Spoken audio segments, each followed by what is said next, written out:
Hi అండి, అందరికీ నమస్కారం అండి. ఫ్రెండ్స్, మన వీడియోలోనే టాపిక్ వచ్చేసి పెన్షనర్లందరికీ సంబంధించిన మరొక ముఖ్యమైన అప్డేట్ అయితే ఇప్పుడిప్పుడే రావడం జరిగిందండి. అయితే ఇందుకు సంబంధించిన వివరాలు అయితే మన వీడియోలో తెలుసుకుందామండి.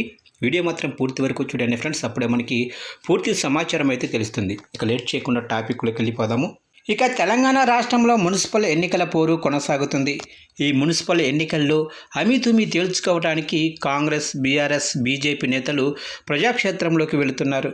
తమ పార్టీల కోసం ప్రజల మద్దతును కూడా కూడగట్టే ప్రయత్నం చేస్తున్నారు. ఇక ఇదే సమయంలో కాంగ్రెస్ ప్రజలకు 6 హామీలను ఇచ్చి ఆ హామీలను నెరవేర్చలేదని బీజేపీ, బీఆర్ఎస్ టార్గెట్ చేస్తున్నాయి. ఇక కాంగ్రెస్ ప్రభుత్వ పాలనలో ఏ ప్రాంతాలు కూడా అభివృద్ధి చెందలేదని, రేవంత్ రెడ్డి పాలన ఫెయిల్యూర్ పాలన అని పదే పదే ప్రజలకు చెప్పే ప్రయత్నం చేస్తున్నాయి.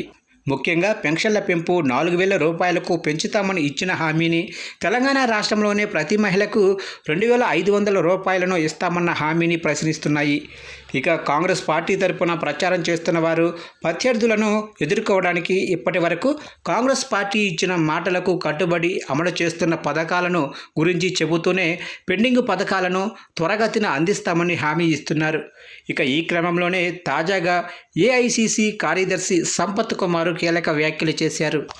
ఇక పెన్షన్ల పెంపు, మహిళలకు 2,500 పథకాలపైన గద్వాల జిల్లా ఐజాలో మున్సిపల్ ఎన్నికల ప్రచారంలో భాగంగా నిర్వహించిన ప్రజా ఆశీర్వాద సభలో పాల్గొన్న ఆయన, మార్చి తర్వాత పెన్షన్లను 4,000 రూపాయలకు పెంచుతామని, మహిళలకు ఇచ్చిన మాట ప్రకారం 2,500 ఆర్థిక సాయం కూడా అందిస్తామని ప్రకటించారు.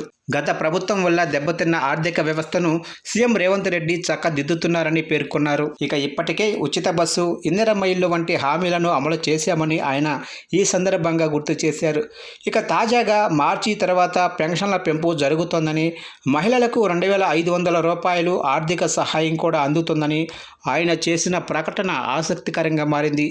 మరి నిజంగానే కాంగ్రెస్ ప్రభుత్వం మార్చి తర్వాత వీటిని అమలు చేస్తుందా లేదా అనేది తెలియాల్సి ఉంది.